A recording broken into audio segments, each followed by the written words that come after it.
ಈಗ ಬೆಂಗಳೂರು ಸಮೀಪದಲ್ಲಿ ಮಾಗಡಿ ರಸ್ತೆಯಲ್ಲಿ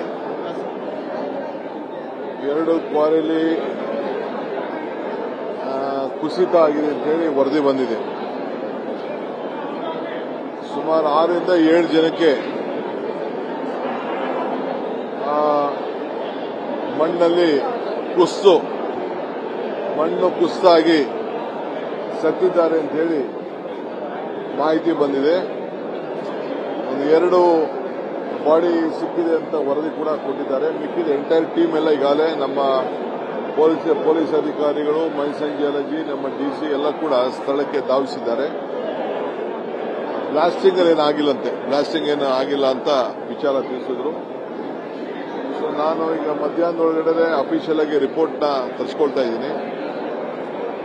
ಆಮೇಲೆ ಅದು ಏನು ಮಾಡಬೇಕು, ಏನು ಸೂಕ್ತ ಕ್ರಮ ಕೈಗೊಳ್ಳಬೇಕು, ಜಾಗೃತಿ ಕ್ರಮ ಕೈಗೊಳ್ಳಬೇಕು, ಆ ಕ್ವಾರಿ ಲೀಗಲ್ಲ ಇಲ್ಲೀಗಲ್ಲ ಅನ್ನೋದು ಕೂಡ ಅಫಿಷಿಯಲ್ ವರದಿನ ನಾನು ತರಿಸ್ಕೊಳ್ತೀನಿ.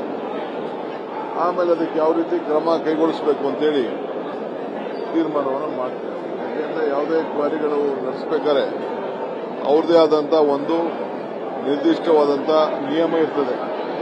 ಆ ನಿಯಮ ಎಲ್ಲರೂ ಕೂಡ ಪಾಲನೆ ಮಾಡ್ತಾ ಇದಾರ ಇಲ್ಲ ಅನ್ನೋದು ಕೂಡ ನಾನು ಗಮನಿಸ್ತೇನೆ. ಸ್ಥಳೀಯ ಶಾಸಕರ ಆರೋಪದ ಪ್ರಕಾರ ಸರ್, ಹಿಂದೆ ಚಿರತೆ ಇದೇ ತರ ಬ್ಲಾಸ್ಟ್ ಆಗಿ ಚಿರತೆ ಸತ್ತೋಗಿತ್ತು. ಹಾಗೂ ಅರಣ್ಯಾಧಿಕಾರಿಗಳು ತನಿಖೆಗೆ ಆದೇಶ ಮಾಡಿದ್ರು. ಸೀರಿಯಸ್ ಆಗಿ ಆಗಲಿಲ್ಲ, ಮುಚ್ಚಾಕೋ ಪ್ರಯತ್ನ ಆಗ್ತಾ ಇದೆ. ನಮ್ಮ ಎಂಎಲ್ಎ ಕೂಡ ತಿಳಿಸಿದ್ದಾರೆ. ನಾನು ಅಫಿಷಿಯಲ್ ಆಗಿ ರಿಪೋರ್ಟ್ ತರಿಸ್ಕೊಂಡೇ ನಾನು ಮಾತಾಡ್ತೀನಿ. ಅಧಿಕಾರಿಗಳು ಕೂಡ ಗೊತ್ತಿದ್ರು ಕೂಡ ಸರಿಯಾದ ರೀತಿಯಲ್ಲಿ ಕೂಡ ಅವರು ಕ್ರಮ ಕೈಗೊಳ್ಳಲ್ಲ ಅನ್ನುವಂತ ಆರೋಪ ನಾನು ತಿಳಿಸ್ತೀನಿ. ನೋಡಪ್ಪ, ಎಷ್ಟು ಜನ ಸತ್ತಿದ್ದಾರೆ, ಏನಾಗಿದೆ, ಫಸ್ಟ್ ಮಾಹಿತಿ ಬರಲಿ. ಪರಿಹಾರ ಬಂದ ತಕ್ಷಣ ಯಾರು ಸತ್ತಿರೋ ತಕ್ಷಣ ಬಂದ್ಬಿಡಲ್ಲ. ಪರಿಹಾರದಕ್ಕೆಲ್ಲ ಪ್ರೊಸೀಜರ್ ಇದೆ. ಖಂಡಿತ ಯಾರಿಗೇನು ಪರಿಹಾರ ಕೊಡಬೇಕು ಕೊಡೋಣ. ಬಟ್ ಇಂಥ ಘಟನೆಗಳು ಆಗಬಾರ್ದಲ್ಲ, ಅದು ಬಹಳ ಮುಖ್ಯ ನನಗೆ. ಪರಿಹಾರಕ್ಕಿಂತ ಇಂಥ ಘಟನೆಗಳು ಮುಂದಕ್ಕೆ ಯಾವುದೂ ಆಗಬಾರ್ದು. ಇದು ಬಹಳ ನಾವು ಜಾಗೃತರಾಗಿ ಕೆಲಸ ಮಾಡಬೇಕು.